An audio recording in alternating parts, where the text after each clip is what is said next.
to the outskirts of Medina as well. They are right the way down at the southern tip of Malaysia.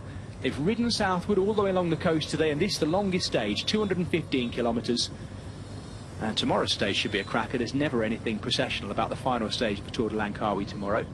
And there are 3 riders all on the same time in 2nd, 3rd and 4th now in general classification. That's going to be fascinating as we watch Joris Delbove, I think, being threatened tomorrow again.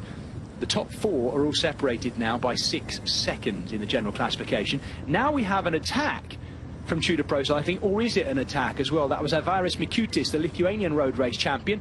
I think he's trying to do his lead out for Arvid de Klein, but he's gone through so hard that he's gapping the other riders around them. 3K to go right now.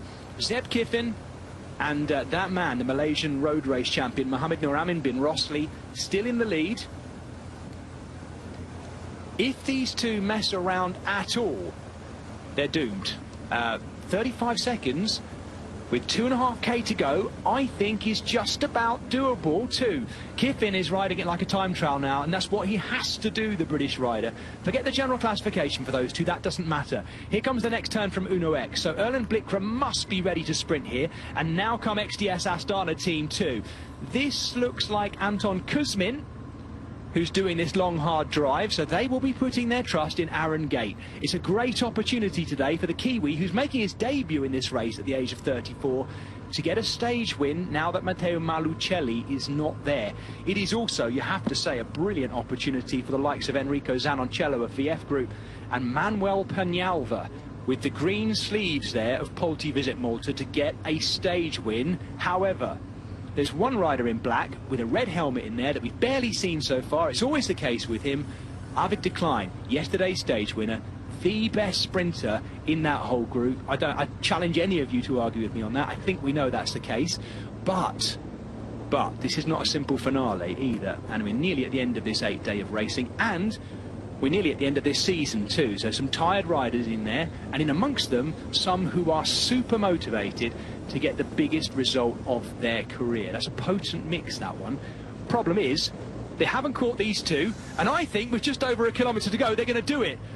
Looking at this right now, I think we are going to have our first flat stage surviving breakaway.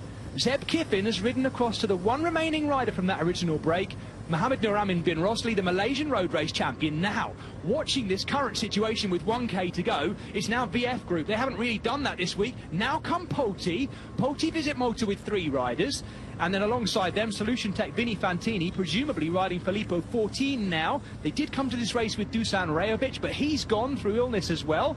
They might be sprinting for 3rd place back here. They may well be sprinting for 3rd place back here. We're going to cut back to the front in a moment. If there's any messing around between Kiffin and Rosli, there isn't at the moment. Zeb Kiffin must know. I'm presuming he's being told in his ear that they've got this if they just get on with it. Kiffin can kick hard out of this corner, and he does so. He's out of the saddle as well. Watch out for Rosli to rush the gap, though. They're both very good sprinters. We've seen the turn of speed from Mohamed Nuramin bin Rosli, the Malaysian road race champion this week already, the intermediate sprint points. I don't think he'd have survived to this point, though, or expected to. With 300 metres to go, these two are going to battle for the win. Zeb Kiffin, who rode across to Rosli, the one remaining rider from the breakaway. Rosli's got nothing left. Zeb Kiffin's going to take the stage. The British rider for Unibet Cheetah Rockets, who rode across to Rosli. Rosli is celebrating back there, but Zeb Kiffin is going to take the stage win. What a brilliant late attack from the British rider for Unibet Cheetah Rockets. And look at the celebration too. I know what that'll mean to Zeb Kiffin. What a fantastic late move. Here comes the sprint behind. Now we see Arvid de Klein. He should clean up here, and he does. He takes 3rd place, shakes his head. But a win for Zeb Kiffin, a win for Unibet Cheetah Rockets, and he did that the hard way.